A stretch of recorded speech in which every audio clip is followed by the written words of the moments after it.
Hello guys, welcome back to my channel.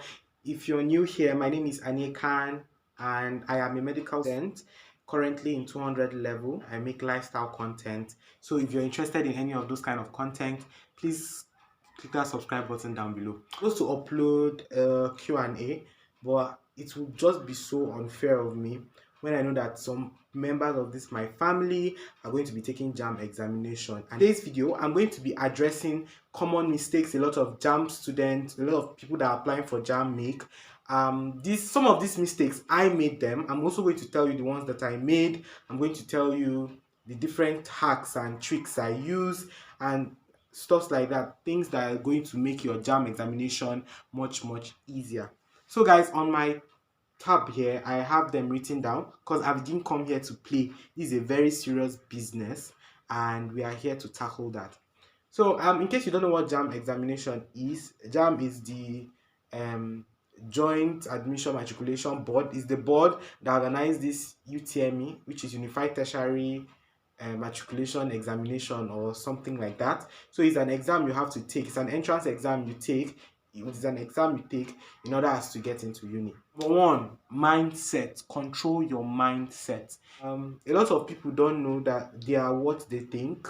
I'm a firm believer of that. So if you believe that you can never have 300 marks in JAMB, you can never score as high as 3 something, you are never going to. So I would advise you to change that mentality. Quick story, when I wrote my first JAMB, I was in SS2. I thought I was at the disadvantaged. I thought I was at that point because I have not covered all of my syllabus now, and I'm taking this huge examination and I don't know what it entails. I don't know anything. That is how I felt. I felt like, okay, I've covered only half. What about the remaining half? I felt like, oh, the SS3s are going to do better than me, and I felt some kind of way, but I decided to channel it into positivity. So sometimes we might be at disadvantage, maybe due to the school we are applying is not our catchment area or what, but you should channel it into some positivity. Because of that, I knew I had to work very hard, harder than how the SS3s are working. If they are working 1 times hard, I have to work 5 times harder to be on the same level as them. And in my first JAM, I got 273. It's been 2 years already, 273 or so, which is pretty much very high. But at the same time, I put it in my mind that I can't get 300 level because, like I said, I consider that I was at disadvantage, which is very wrong. That is very wrong. That is a very wrong thing to do. Put it in your head that it is achievable. If you believe that you can pass this JAM once, you are going to pass it once. First, you have to believe it. Believe it would happen. Believing is the first step. The next step is putting in the work. But in order for you to put in the work, first you have to believe it is possible. Please don't listen to all these naysayers, all these people that say it is impossible to get 300. In my class, we have a lot of people who got 300. So don't if you are putting yourself in a box that I can't get 300 because people rarely get 300, that is useless. That is nonsense. Because a lot of people are not making noise about it does not mean there are a lot of people that are getting 300, a lot, and trust me, a lot. So you are putting yourself at that disadvantage if you don't believe that you can score 300 plus. So that is the first thing. Your mindset. Work on your mindset. Then for the next one, guys, the next one is going with the materials. This one affected me in my second JAM, guys. It really affected me. When I went for this JAM exam, my second JAM, I didn't go with pencil, and I was, mind you, I was taking physics and chemistry.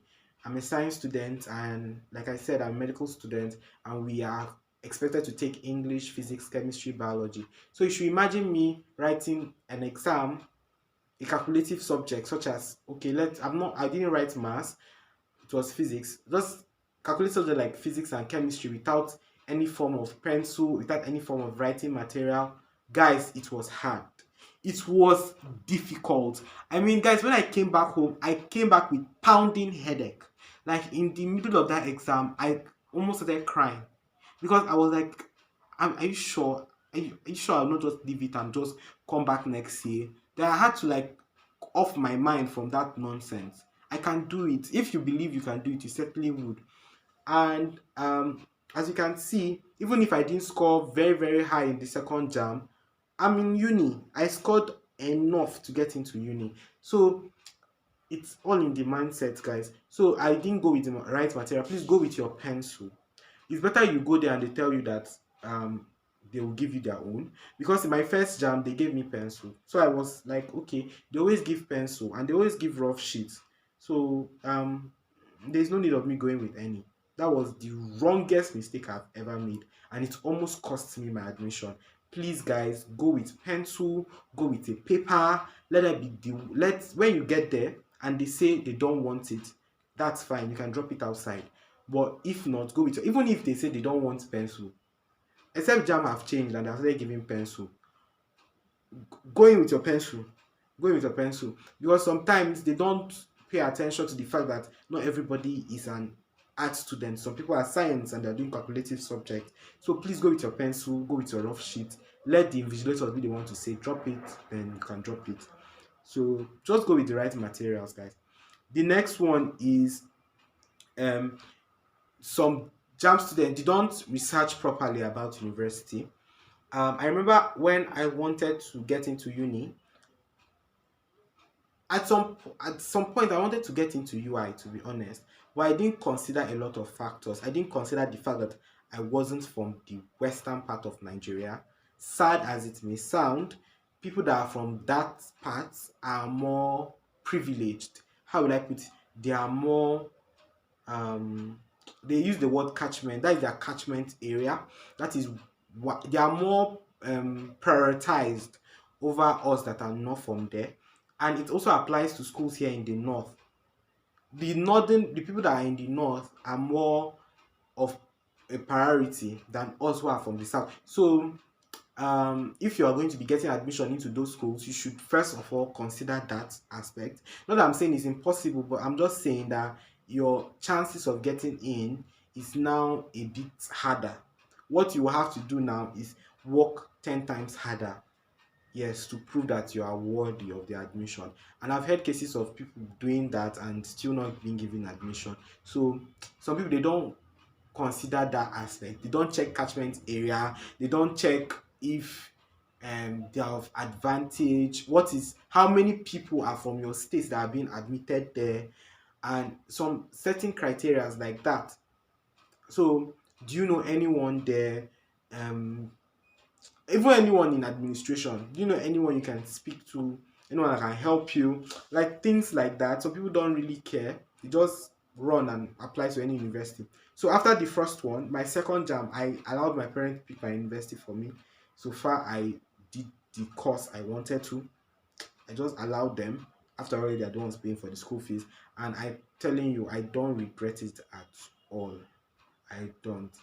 I got my admission, and that's it. That's it, guys. Thank you so much for watching today's episode. I didn't want the video to be so long. So, guys, come back again tomorrow, same time, for a part 2 of this series.